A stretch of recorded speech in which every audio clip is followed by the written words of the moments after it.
स्वामी समर्थ नेमके कुठून आले होते? 20 मार्चलाच त्यांचा प्रकट दिन का साजरा केला जातो आणि या दिवशी स्वामी चरित्राचे पारायण व पूजा कशी करावी आपण सगळं सविस्तर जाणून घेणार आहोत. नमस्कार मित्रांनो. स्वामी समर्थ यांचा जन्म, आई वडील किंवा मूळ स्थान याबद्दल कोणताही ठोस ऐतिहासिक पुरावा नाही, पण भक्तांमध्ये काही प्रचलित श्रद्धा आहेत. म्हणजेच दत्तावतार मान्यता. स्वामी समर्थ हे दत्तात्रय यांचे अवतार मानले जातात. म्हणूनच ते अजन्म म्हणजेच जन्म नसलेले आणि स्वयंप्रकट आहेत असे मानले जाते. अनेक ग्रंथानुसार स्वामी समर्थ कर्दळी वनातून प्रकट झाले होते. या स्थानाला गूढ तपोभूमी असे मानले जाते आणि नंतर स्वामी समर्थ हे अक्कलकोट येथे आले आणि तेथेच स्थायिक झाले. म्हणूनच 20 मार्च हा दिवस प्रकट दिन म्हणून साजरा केला जातो. स्वामी कुठून आले हे रहस्यच आहे, पण ते का आले ते महत्वाचं आहे. स्वामी समर्थ आले ते म्हणजे भक्तांना मार्गदर्शन करण्यासाठी. स्वामींनी अनेक वर्ष अक्कलकोट येथे वास्तव्य केले आणि आपल्या चमत्कारांनी व उपदेशांनी लोकांना योग्य मार्ग दाखवला.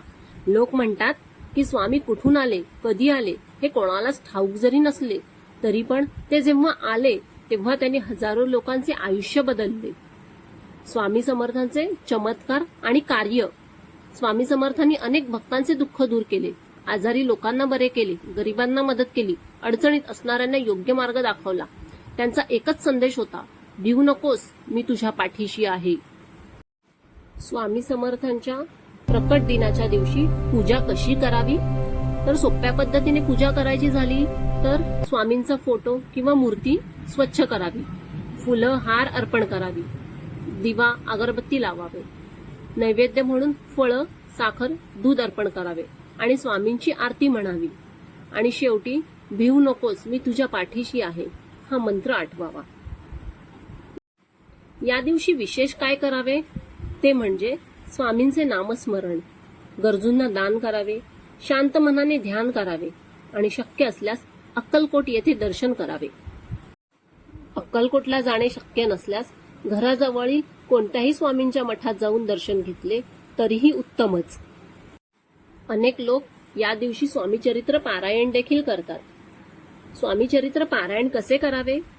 तर स्वामी चरित्र पारायण करणे या दिवशी अत्यंत शुभ मानले जाते.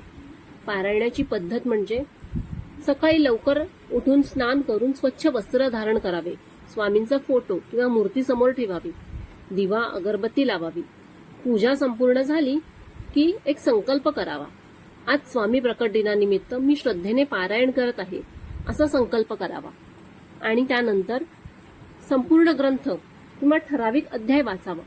शक्य असल्यास एकाच दिवशी पूर्ण पारायण करावे आणि शक्य नसेल तर 3 किंवा 7 दिवसात पारायण पूर्ण करावे. त्याच्यानंतर नामस्मरण करावे. पारायणादरम्यान देखील श्री स्वामी समर्थ हा जप सतत करत राहावे. समाप्तीला आरती करावी, नैवेद्य दाखवावा आणि प्रसाद वाटावा.